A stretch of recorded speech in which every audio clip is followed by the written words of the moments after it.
नमस्कार। आज हम जानेंगे विज्ञान के सबसे महत्वपूर्ण टॉपिक मानव कोशिका के बारे में। कोशिका क्या है?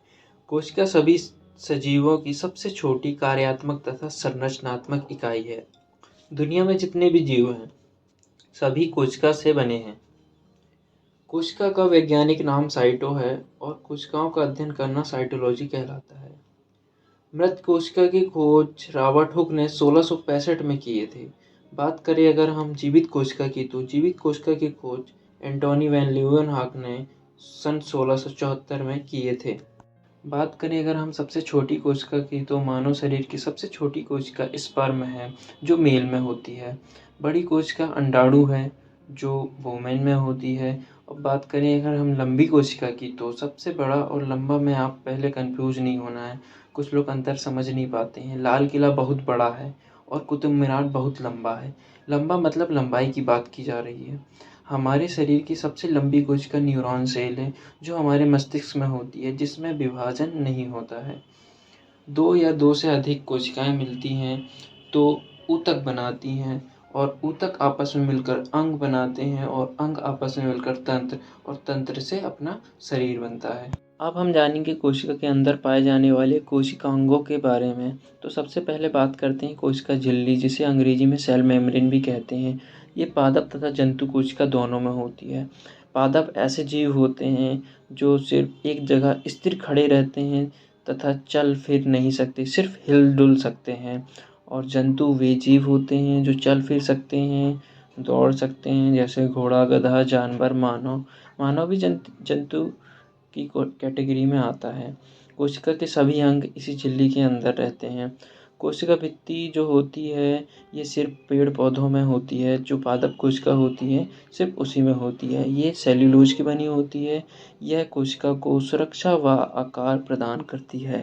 अब हम बात करते हैं माइटोकॉन्ड्रिया की। इसकी खोज अल्टमैन नाम के वैज्ञानिक ने की थी। श्वसन तंत्र में ऑक्सीजन एल्यूवेली से हीमोग्लोबिन कोशिका के माइटोकॉन्ड्रिया तक ले जाता है। फिर वहाँ पर क्रेब्स चक्र चलता है, जिसके फलस्वरूप एटीपी का निर्माण होता है, और 38 एटीपी मिलकर ग्लूकोज का निर्माण करते हैं, और ये ग्लूकोज हमें ऊर्जा प्रदान करता है। इसीलिए माइटोकॉन्ड्रिया को पावर हाउस भी कहते हैं। माइटोकॉन्ड्रिया की जो आंतरिक दीवार होती है उसे क्रिस्टी कहते हैं। हमारा शरीर अनगिनत कोशिकाओं से बना हुआ है तथा हमारे सभी अंग भी कोशिका से ही बने हैं। तो हम जिस अंग का इस्तेमाल करते हैं वहाँ की ऊर्जा खत्म हो जाती है, और हर कोशिका में माइटोकॉन्ड्रिया होता है। जब माइटोकॉन्ड्रिया की ऊर्जा खत्म हो जाएगी तो वह दूसरी कोशिका से ऊर्जा लेगा। तो ऊर्जा लाने का काम कौन करता है? गाल्गी गाय। गाल्गी गाय का काम होता है ऊर्जा तथा प्रोटीन का परिवहन करना।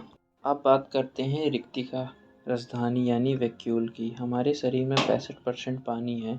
ये पानी पेट में नहीं रहता भाई, सारा का सारा पानी कोशिका में भरा रहता है। और कोशिका में कहाँ पे? रिक्तिका के अंदर। जल को संग्रह करने का काम रिक्तिका करती है। ये जो होता है जंतुओं में छोटा सा रहता है, लेकिन पेड़ पौधों में बहुत बड़ा होता है।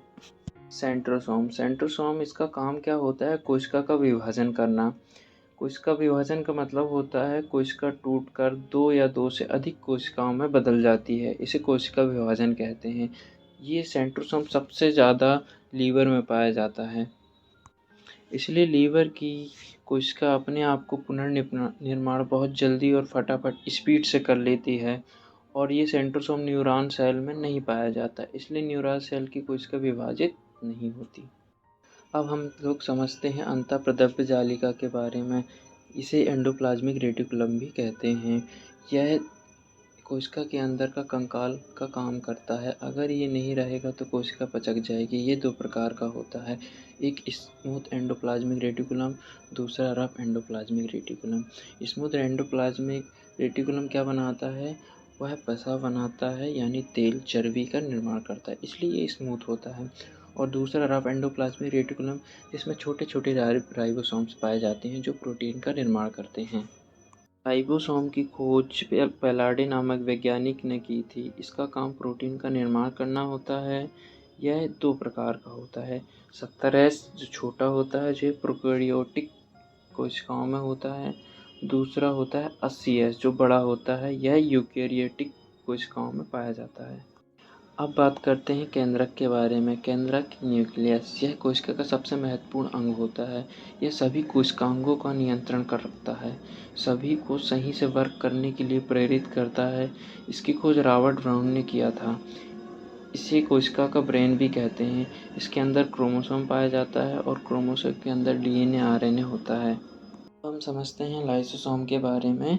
इसके अंदर एक बहुत ही जल अपघटक एंजाइम पाया जाता है। जल अपघटक एंजाइम क्या होता है? जो किसी भी कोशिका के अंग पर पड़ गया तो उसे ख़त्म कर देगा। ये कोशिका के अंदर साफ सफाई करने का भी काम करता है। अगर कोई कोशिकांग ठीक से काम नहीं करता तो उसे अंदर एंजाइम छोड़कर मार डालता है। बहुत डेंजर है ये।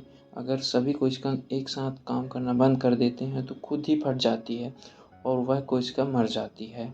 इसी वजह से इसे आत्महत्या की थैली भी कहते हैं। आरबीसी में लाइसोसोम नहीं होता है। इसकी मृत कोशिका का पाचन स्प्लीन में होता है। जीवद्रव्य क्या होता है? जीवद्रव्य या प्रोटोप्लाज्म यह कलरलेस होता है, या इसका मतलब इसमें कोई कलर नहीं होता। यह जो होता है यह केंद्रिका के अंदर भरा होता है तो इसे केंद्रिका द्रव्य कहते हैं। अगर ये कोशिका के अंदर भरा होता है तो इसे कोशिका द्रव्य या फिर साइटोप्लाज्म कहते हैं। ये सभी कोशिका के अंदर अंगों को एक दूसरे से टकराने से रोकता है या फिर बचाता है। ये जीवद्रव्य कोशिका के अंदर 90% भरा होता है।